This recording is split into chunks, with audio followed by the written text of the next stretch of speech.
What's up guys? So nandito ako ngayon sa labas para i-test natin yung lens from Sony, yung 11mm f1.8. So dati sa mga past videos ko, ginagamit ko yung Sigma 16mm f1.4. Although mas better siya sa low light, sa f1.4, yung bokeh effect. I found it na hassle siya dalhin, mabigat, mahaba, mahirap ay lagay sa bag. So I changed my lens sa mas lightweight, mas compact na Sony 11mm. I did some photo shoots yesterday. Hindi ko pa natetest ang video capabilities nito in full. So ngayon, itatry natin yan. Let's go! Ngayon, nandito ako sa Malate, Manila. Maghanap tayo ng location para sa ating video. Para i-test natin kung gaano ba talaga ka-wide yung lens na to. And yeah, maghanap tayo ng magandang composition.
Napagod na ako sa kakaikot sa Maynila.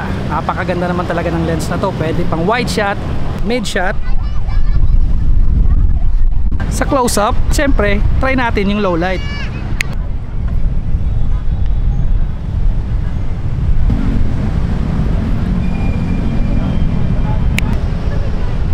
Pero tingnan muna natin yung sunset. Napakaganda ng sunset.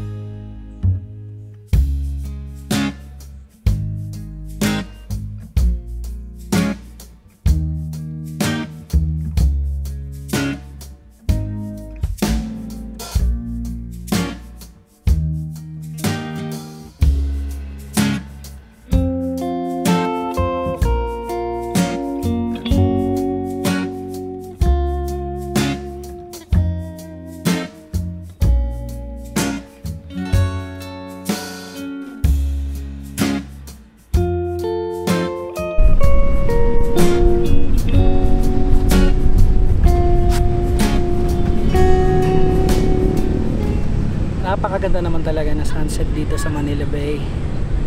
At ako'y pagod na. Maya maya uwi na tayo. Wala na yung sun. Anyway, thank you for watching and see you next time.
okay na sir.